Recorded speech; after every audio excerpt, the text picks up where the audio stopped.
Halo, selamat malam Tribuners. Senang sekali saya Nesya Marsabesi bisa menyapa Anda kembali di Tribun Ambon hari ini, edisi 3 Juli 2024, di mana sejumlah informasi terbaru dari kota Ambon dan sekitarnya akan kami hadirkan untuk Anda. Kita mulai dengan berita pertama. Bendahara Sekwan MPD resmi jadi tersangka kasus dugaan korupsi pembayaran rapelan gaji pegawai. Kejaksaan Negeri Maluku Barat Daya atau MPD menetapkan Bendahara Sekretariat DPRD Sekwan Samuel Obendego Letlora sebagai tersangka Selasa 2 Juli 2024. Letlora ditetapkan sebagai tersangka kasus dugaan tindak pidana korupsi pembayaran rapelan gaji pegawai negeri sipil atau PNS tahun 2013 dan 2014. Kepala Kejaksaan Negeri Maluku Barat Daya Heri Somantri menyatakan penetapan tersangka berdasarkan surat penetapan tersangka nomor TAP garis datar 01-K-1.2-FD.2-07-2024 tanggal 2 Juli 2024 dan surat perintah penahanan nomor print titik ganda 01-K-1.18-FD.2 garing 07 garing 2024 tanggal 2 Juli 2024. Usai penetapan tersangka, Letlora diperiksa dan langsung dieksekusi ke rutan Waiheru. Letlora akan ditahan selama 20 hari ke depan.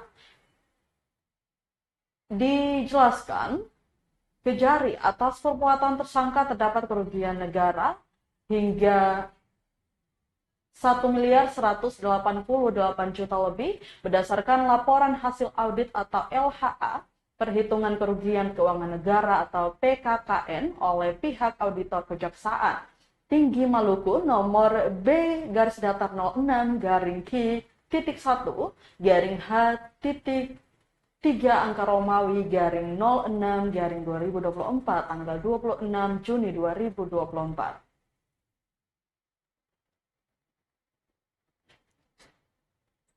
Oh,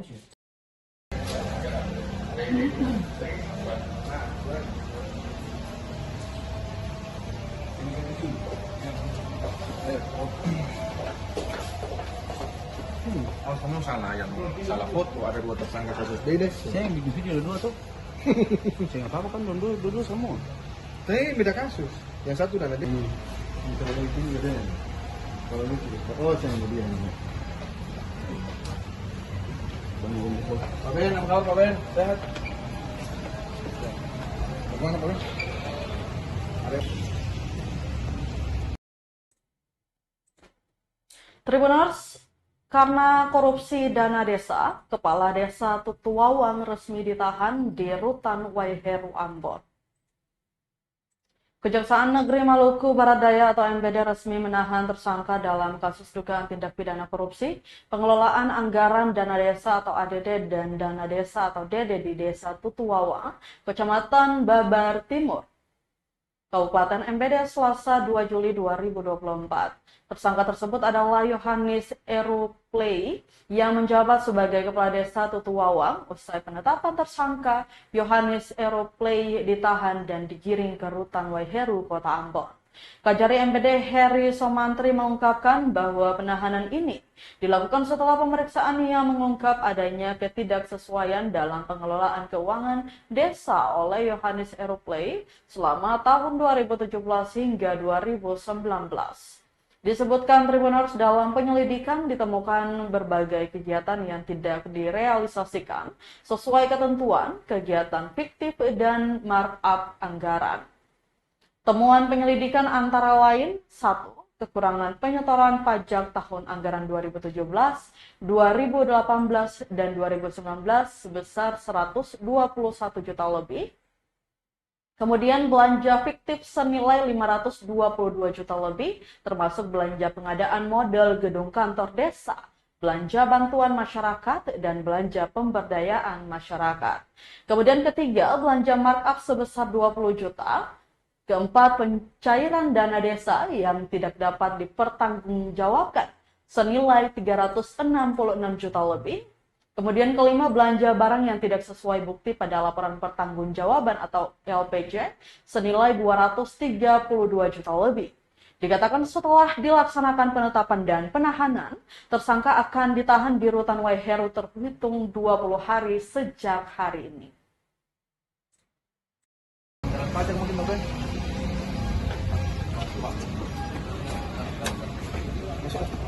Masuk, Bapak masuk.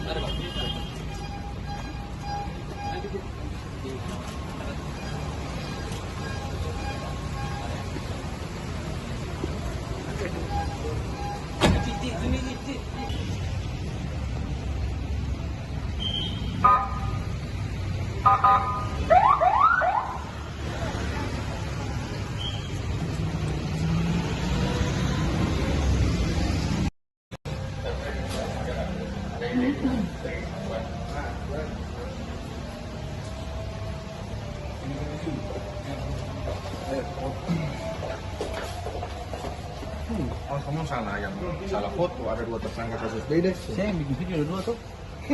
Saya nggak apa-apa kan dua semua. Tapi beda kasus. Yang satu dan ada.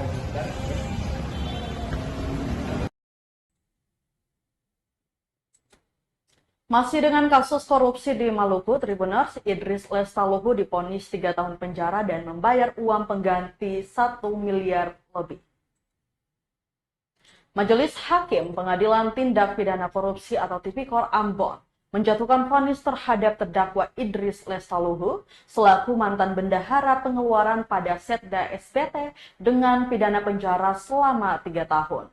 Terdakwa dihukum karena telah melakukan pencairan dan menggunakan anggaran belanja langsung dan tidak langsung pada Sekretariat Daerah Kabupaten Seram bagian Timur yang tidak sesuai dengan peruntukannya. Putusan tersebut dibacakan oleh Hakim Ketua Rahmat Selam, didampingi Hakim Anggota Antonius Sampe Samine dan Paris Edward pada Rabu 3 Juli 2024. Dalam pertimbangannya, Majelis Hakim menyatakan bahwa terdakwa Idris Lestaluhu terbukti secara sah dan meyakinkan melakukan tindak pidana korupsi secara bersama-sama. Sebagaimana diatur dan diancam pidana dalam pasal 3 JO pasal 18 Undang-Undang Nomor 31 Tahun 1999 tentang pemberantasan tindak pidana korupsi yang telah diubah dengan Undang-Undang Nomor 20 Tahun 2001 JO pasal 55 ayat ke-1 KUHP, dakwaan subsidiar dari Jaksa Penuntut Umum atau JPU. Selain hukuman penjara dan denda, Majelis Hakim juga memerintahkan Idris Lestaluhu untuk membayar uang pengganti sebesar 1 miliar lebih. Majelis Hakim juga menetapkan barang bukti nomor urut 1 sampai 464 untuk digunakan dalam perkara lain. Fajar Khairumaratu selaku Sekretaris Daerah Kabupaten Seram bagian Timur sebagai orang yang melakukan atau turut serta melakukan. Diketahui sebelumnya Idris Lestaluhu dituntut oleh JPU Kejari SBT dengan pidana penjara selama 4,6 tahun penjara. Kemudian denda 100 juta, subsidiar 3 bulan kurungan, dan membayar uang pengganti sebesar 2 miliar lebih. Bersama-sama dengan Jafar Khairumaratu masing-masing sebesar 1 miliar lebih, subsidiar 2 tahun dan 3 bulan penjara.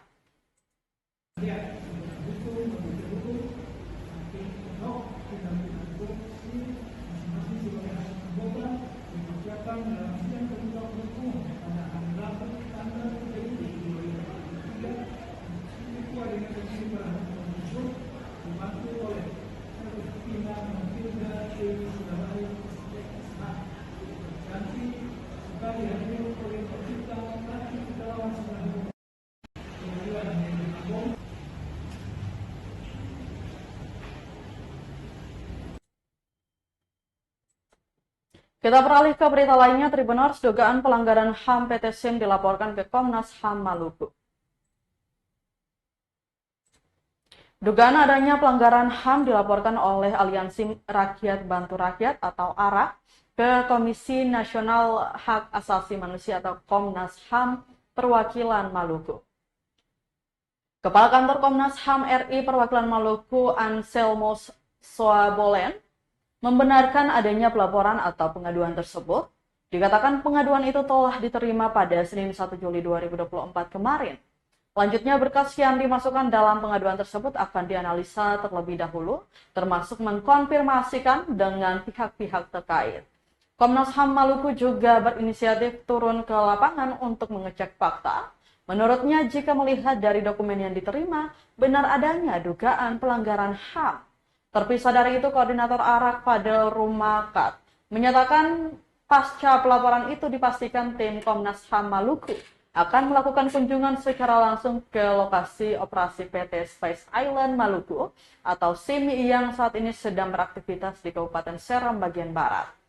Dijelaskan pelaporan ini lantaran diduga operasional PT SIM telah mengakibatkan kerusakan ekosistem di darat dan laut, termasuk rusaknya hutan mangrove, terumbu karang, dan gagal panen rumput laut oleh masyarakat setempat. Diakui pihaknya telah melampirkan bukti-bukti akurat yang bisa menjadi petunjuk bagi Komnas HAM mengungkapkan kasus kejahatan pelanggaran HAM. Rumakat berharap laporan ini menjadi titik terang atas perjuangan keras masyarakat. Kasus dimaksud. Dan sekarang hari Senin ya, tanggal 1 Juli. Nah, itu kita menerima pengaduan dari ARAK terkait beroperasi PT SIM. SIM itu PT SIM Speech Islands Maluku. Itu berlokasi di Pulau Seram, Kabupaten Seram bagian barat. Itu pihak pengadu menjelaskan bahwa di sana itu ada dugaan pelanggaran HAM di sana. Pertama, itu pihak perusahaan melakukan penggusuran lahan. Dari situ ada negeri yang melarang untuk melakukan penggusuran. Kemudian dihadang oleh warga. Waktu itu terjadi chaos dan ada 3 orang korban. 3 korban ini salah satunya meninggal, yaitu Larandi. Kemudian dari kegiatan beroperasinya PT SIM ini, mereka menggunakan bahan kimia. Imbas dari bahan kimia ini mengakibatkan sekitar 11 negeri yang berpencaharian sebagai nelayan itu panen rumput laut gagal panen karena tercemar oleh bahan kimia di sana. Terus hutan bakau juga tercemar, tercemar karena pihak perusahaan ini menggunakan bahan kimia. Dari situ kita menilai bahwa memang ada dugaan pelanggaran HAM di sana. Jadi kasus itu kita sudah terima, pengaduan itu kita sudah terima, nanti kita analisa.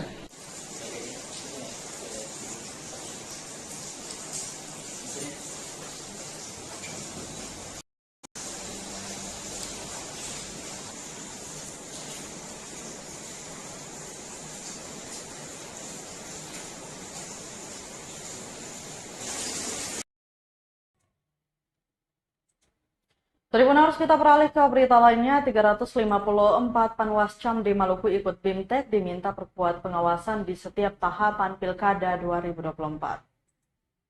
Ratusan pengawas kecamatan atau panwascam seprovinsi Maluku mengikuti bimbingan teknis atau BIMTEK menjelang Pilkada 2024. Mereka terdiri dari 354 panwascam seluruh Maluku serta 33 anggota Bawaslu Kabupaten Kota se-Maluku, termasuk staf administrasi yang berlangsung di Denat Sepa Hotel 2 hingga 6 Juli 2024. Koordinator Divisi Sumber Daya Manusia Organisasi dan Diklat atau SDM Bawaslu Maluku, Stephen Milai, saat membuka kegiatan itu mengatakan ini penting dilaksanakan menjelang Pilkada 2024.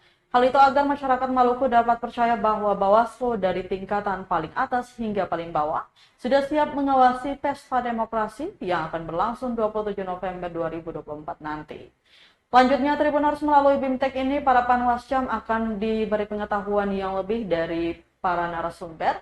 Untuk itu, menguatkan kembali kemampuan sebagai seorang panwascam di tingkat kecamatan dan juga meningkatkan keterampilan kerja-kerja teknis pengawasan.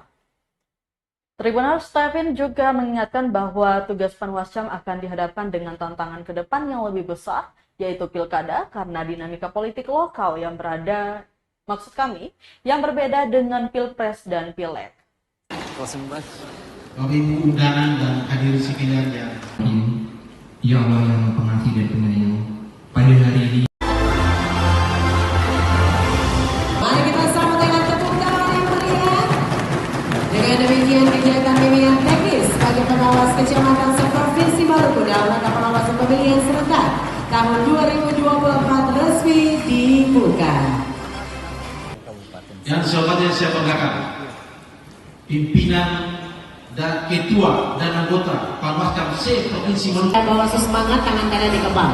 Eyes pada kamera 3, 2, 1.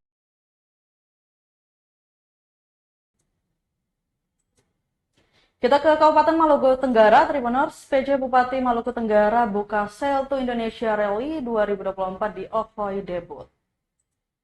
PJ Bupati Maluku Tenggara Tomalra Jasmono membuka kegiatan Sail to Indonesia Rally 2024 bertempat di lokasi Pelabuhan Okhoi atau Desa Debut Selasa 2 Juli 2024. Hadir dalam acara tersebut Forum Komunitas Pimpinan Daerah atau Forkopimda, staf ahli Bupati, PLT Kadis Pariwisata Malra, Kepala Kantor Imigrasi Tual, Kepala Kantor Bea Cukai, Camat Kei Kecil, para yeters dan masyarakat lokal setempat.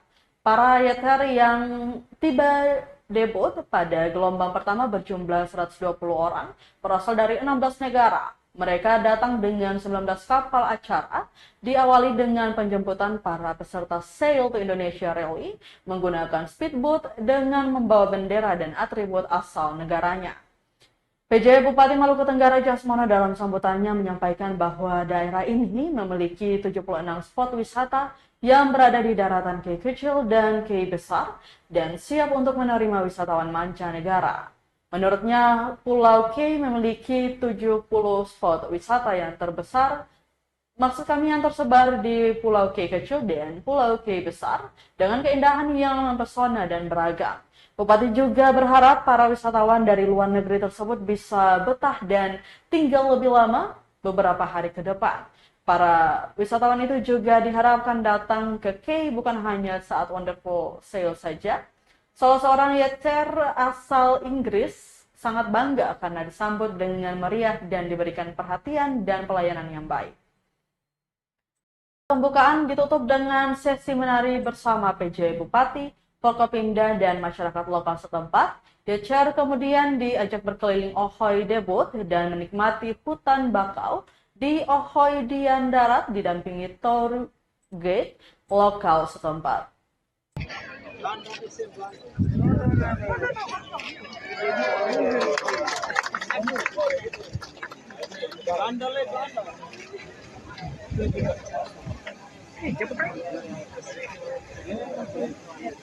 Orang yang terdiri atas 2 gelombang, yaitu gelombang pertama pada tanggal 1 sampai 3 Juli 2024 dan gelombang kedua pada tanggal 15 sampai dengan 21 Juli 2024.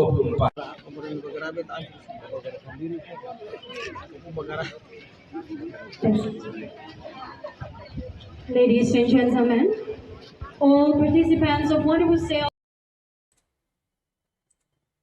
Kita ke segmen berita olahraga. Tribuners. Pendukung Belanda di Ambon konvoi kemenangan, skor unggul 3-0 atas Rumania. Ribuan pendukung timnas Belanda di Ambon konvoi kemenangan Belanda atas Rumania dengan skor 3-0. Pantauan tribunambon.com Rabu 3 Juli 2024 dini hari, para pendukung timnas berjuluk The Orange itu mulai beraksi setelah tiupan peluit panjang dari wasit, tanda berakhirnya pertandingan kedua tim dari 16 besar Piala Eropa 2024 itu. Setelah ribuan pendukung yang rata-rata menggunakan kendaraan roda 2 itu berkumpul, kemudian berjalan keliling beberapa ruas jalan, mulai dari kawasan Bali sebagai lokasi nobar, kemudian menuju kawasan Kuda Mati, berlanjut ke OSM hingga beberapa putaran.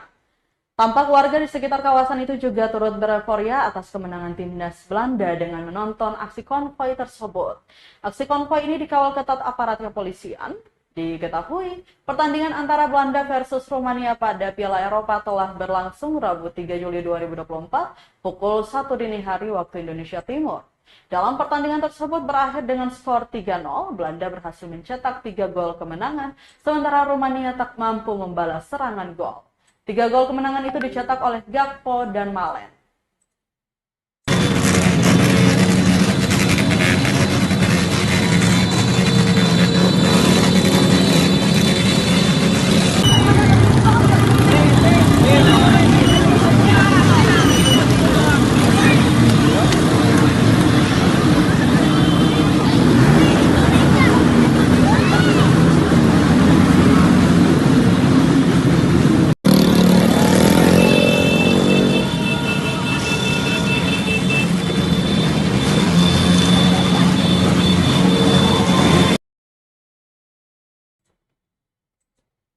Kita ke berita terakhir, Tribuners. Jafar Lapandewa, senior tukang beca di kota Namlea.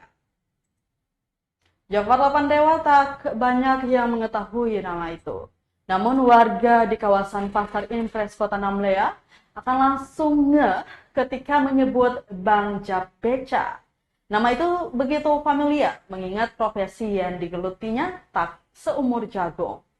Tahun ini genap 39 tahun Bang Jap mengaspal di ibu kota kabupaten berjuluk Bupolo itu.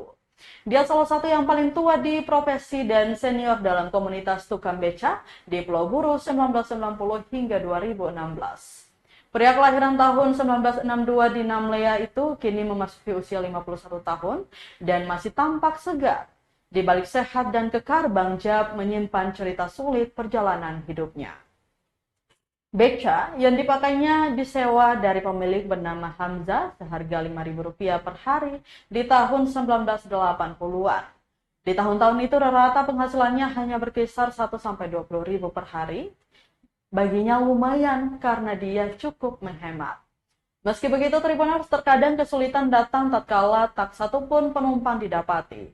Alhasil terpaksa meminjam uang di rekan dan kerabat hanya untuk memenuhi kebutuhan perut. Namun berkat ketekunan dan ketabahan, sedikit demi sedikit uang terkumpul untuk pendidikan anak-anaknya. Supritai Lapandewa, anak pertamanya menikah dan menjadi ibu rumah tangga. Suhardi Lapandewa, anak kedua jadi anggota TNI di Masohi. Sementara itu Hartini Lapandewa, anak bungsunya bekerja di KP3M, Kantor Pelayanan Penanaman Modal, di kantor Bupati. Dari hasil beca, sebuah rumah sederhana pun berhasil dibangunnya tanpa membayar tukang. Pada tahun 2016, anaknya yang menjadi tentara memberinya motor, yang membuat Jafar beralih profesi menjadi tukang ojek. Meski begitu, Tribuners, Jafar merindukan masa-masa menarik beca. Kini dengan 9 cucu yang meriahkan hidupnya, Jafar menikmati masa tuanya dengan kebanggaan dan kepuasan atas pencapaian hidupnya. Meski melalui banyak kesulitan, Jafar Lapandewa tetap teguh dan menunjukkan kepada kita bahwa dengan ketekunan, dedikasi, dan sikap pantang menyerah, kita dapat mencapai kebahagiaan dan kesuksesan sejati. Ia adalah simbol dari semangat juang yang tak pernah padam, seorang legend hidup yang akan terus dikenang di Namlea.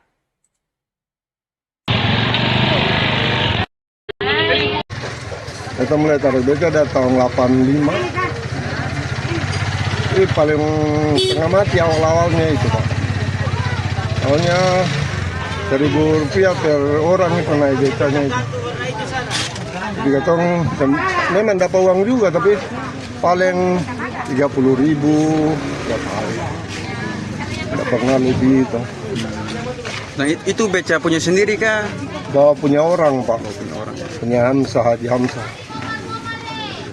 Kita sewa 15.000 per hari. Sampai tahun 2014 anak saya kuliah itu. Setelah selesai kuliah, satu masuk tentara.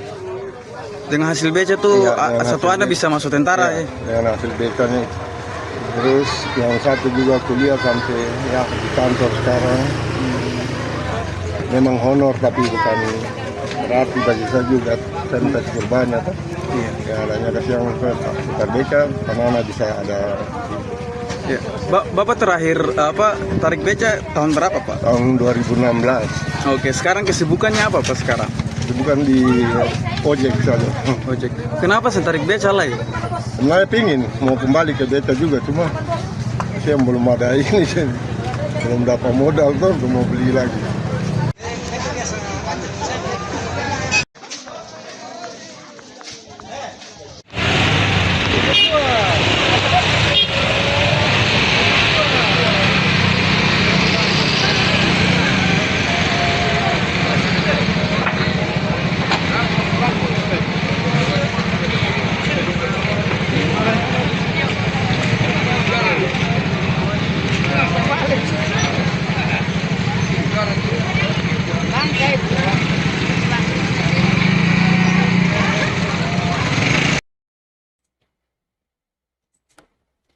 Baik Tribuners, berita tadi sekaligus menutup rangkaian kebersamaan kita di Tribun Ambon hari ini edisi 3 Juli 2024.